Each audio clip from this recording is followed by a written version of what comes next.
Saudara Komisi Pemilihan Umum KPU RI masih melakukan rekapitulasi suara pemilu 2024 tingkat nasional. Hari ini 4 provinsi akan melakukan rekapitulasi nasional. Keempat provinsi yang melakukan rekapitulasi pada hari ini yakni Provinsi Jawa Barat, Maluku, Papua, dan Papua Pegunungan. KPU telah merampungkan rekapitulasi nasional untuk 34 provinsi.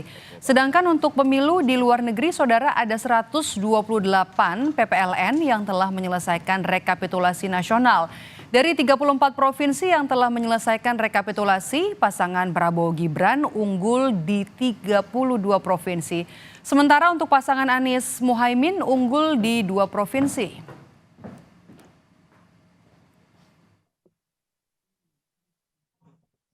Hari ini kami rencanakan untuk melanjutkan pleno rekapitulasi nasional secara terbuka untuk 4 provinsi yang masih belum.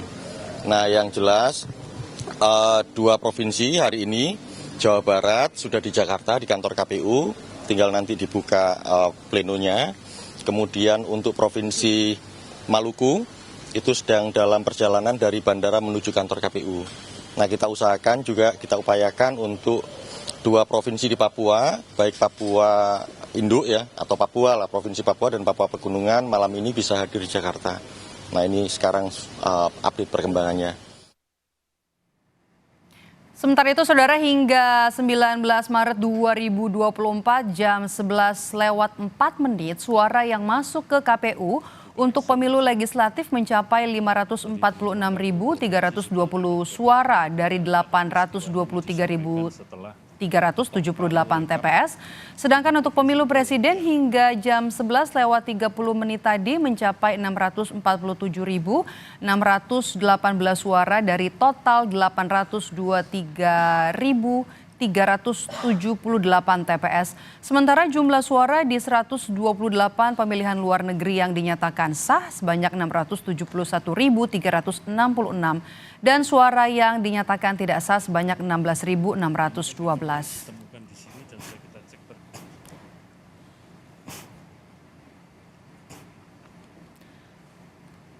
Dalam proses rekapitulasi suara panel A Senin kemarin, KPU menghitung suara pemungutan suara ulang atau PPSU di Kuala Lumpur, Malaysia, baik untuk Pilpres maupun Pileg.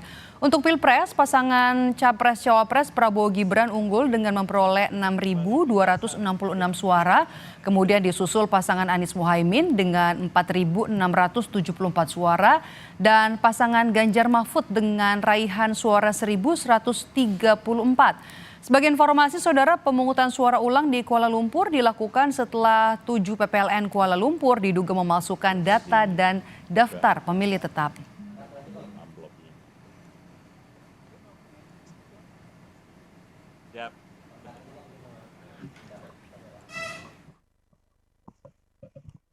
Paslon 1 4674. Paslon 2 6266. Paslon 3 1134. 5 Romawi, data suara sah dan tidak sah. A.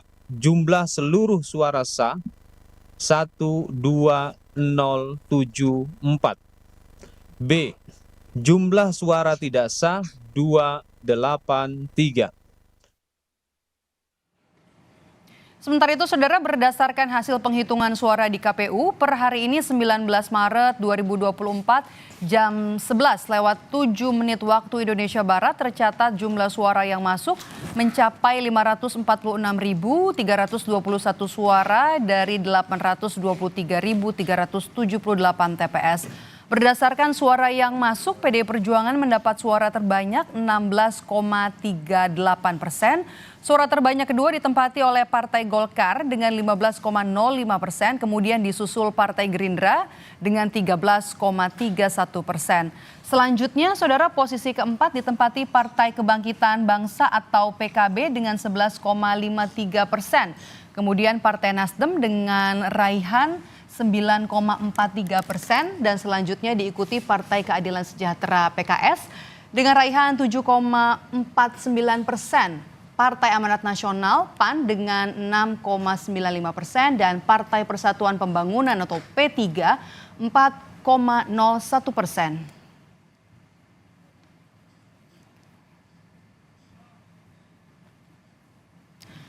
Kemudian saudara, berdasarkan hasil rekapitulasi suara berjenjang melalui rapat pleno KPU hingga 19 Maret jam 11:30 waktu Indonesia Barat, pasangan calon presiden dan calon wakil presiden Anies Baswedan Mohaimin Iskandar meraih 24,50% atau 31.392.090 suara.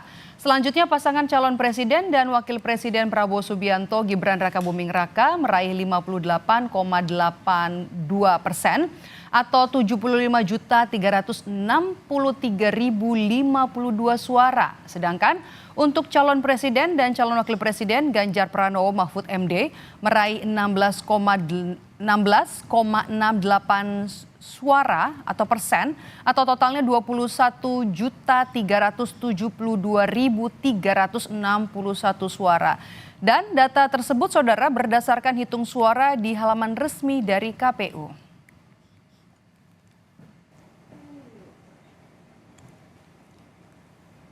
Saudara, kami akan tampilkan kepada Anda dari hasil sementara pleno rekapitulasi suara pemilu 2024 di 34 provinsi. Pasangan Prabowo Gibran unggul sementara di 32 provinsi. Sementara untuk pasangan Anies Mohaimin unggul sementara di 2 provinsi yakni Provinsi Aceh dan Sumatera Barat.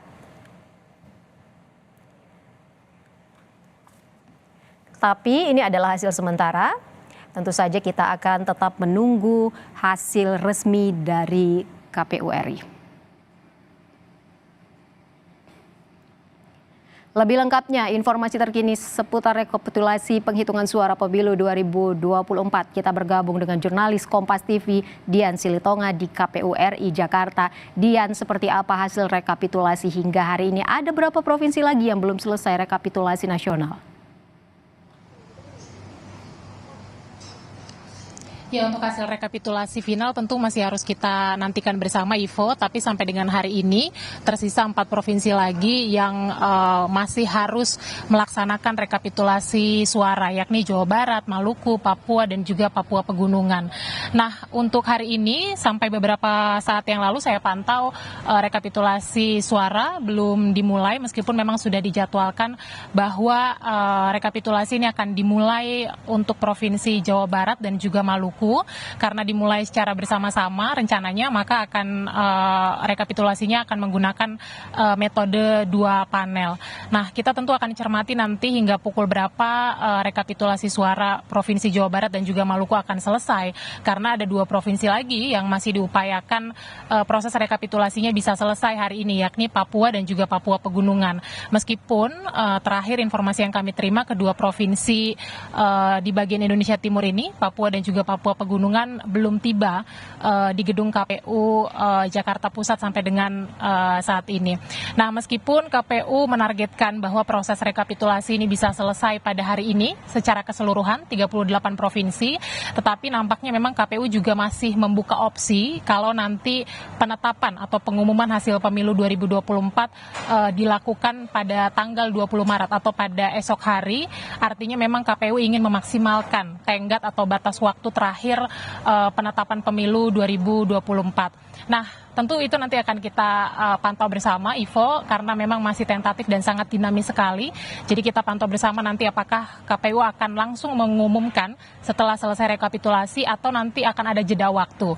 Nah, sampai dengan saat ini terpantau sudah 34 provinsi yang selesai melaksanakan rekapitulasi suara seperti yang Anda sampaikan, bahwa pasangan calon nomor urut 2 Prabowo Gibran ini unggul telak karena tadi perolehan suaranya mencapai sekitar 58%, unggul di 32 provinsi dan memperoleh suara terbanyak di pemungutan suara luar negeri, disusul oleh pasangan calon nomor urut 1 Anies Mohaimin yang unggul di 2 provinsi, Sumatera Barat dan juga Aceh, sementara pasangan nomor urut 3 Ganjar Mahfud sampai dengan saat ini belum unggul di provinsi manapun. Nah, kita pantau hari ini siapa nanti yang akan unggul di proses atau di penghitungan suara Provinsi Jawa Barat maupun juga Maluku yang nampaknya sebentar lagi akan dimulai. Ivo. Sebenarnya menjadi kendala KPU Jawa Barat ini belum dirapat plenokan, Dian.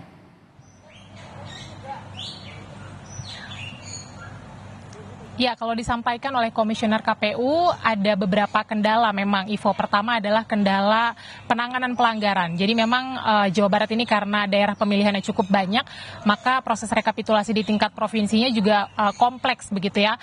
Sebenarnya mulai dari PPK, kabupaten kota hingga tingkat provinsi ini ada dinamika karena ada sejumlah dugaan pelanggaran baik itu pada saat teknis rekapitulasi maupun juga pada saat proses pemungutan suara karena ada beberapa TPS yang harus melakukan pemungutan suara ulang, kemudian juga sanggahan-sanggahan dari saksi paslon maupun juga saksi parpol yang menilai ada penggelembungan suara di tingkat atau untuk calon legislatif, sehingga memang perlu pencermatan ulang begitu ya, khususnya untuk Provinsi Jawa Barat, itu yang dijelaskan oleh Komisioner KPU, sehingga memang agak terlambat proses rekapitulasinya dari yang sudah dijadwalkan, karena seharusnya Jawa Barat itu melaksanakan proses rekapitulasi pada hari kemarin, Senin 18 Maret. Nah, kemudian juga ada kendala geografis, terutama untuk daerah-daerah yang ada di bagian timur, karena tentu saja kita tahu proses rekapitulasi tingkat nasional harus dilakukan di Jakarta, sehingga membutuhkan waktu untuk KPU daerah, utamanya adalah Papua dan juga Papua Pegunungan,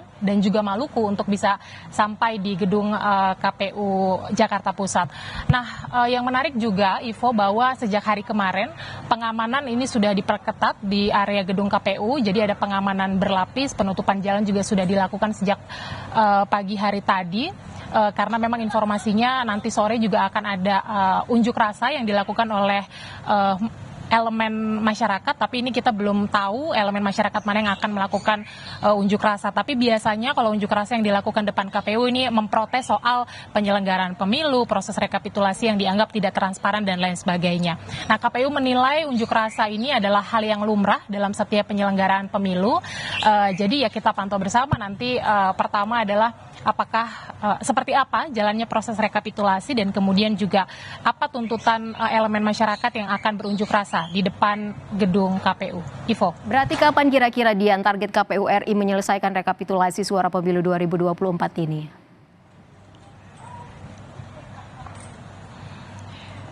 Ya, targetnya adalah maksimal batas waktu, Ivo, yakni 20 Maret. Tapi sekali lagi ini akan kita cermati bersama karena Komisioner KPU Agus Melas menjelaskan kepada wartawan target rekapitulasinya selesai 19 Maret, tapi membuka kemungkinan penetapan pemilunya bisa dilakukan besok. Nah, meskipun sebelumnya Ketua KPU Hasyim Asyari juga menjelaskan prinsipnya adalah efektif dan efisien. Jadi kalau sudah selesai rekapitulasi, maka penetapan juga akan langsung dilakukan. Nah, jadi kita pantau ini teknisnya mana yang akan dilakukan oleh KPU. Apakah nanti akan langsung menetapkan hasil pemilu sesaat setelah rekapitulasi selesai atau nanti akan ada jeda waktu. Tapi yang jadi pertanyaan kan kita juga harus memastikan apakah proses rekapitulasinya betul-betul selesai, target akan selesai pada hari ini atau setidaknya malam hari ini. Ivo. Jurnalis Kompas TV Dian Silitonga melaporkan langsung dari gedung KPU Jakarta. Terima kasih banyak, selamat bertugas kembali.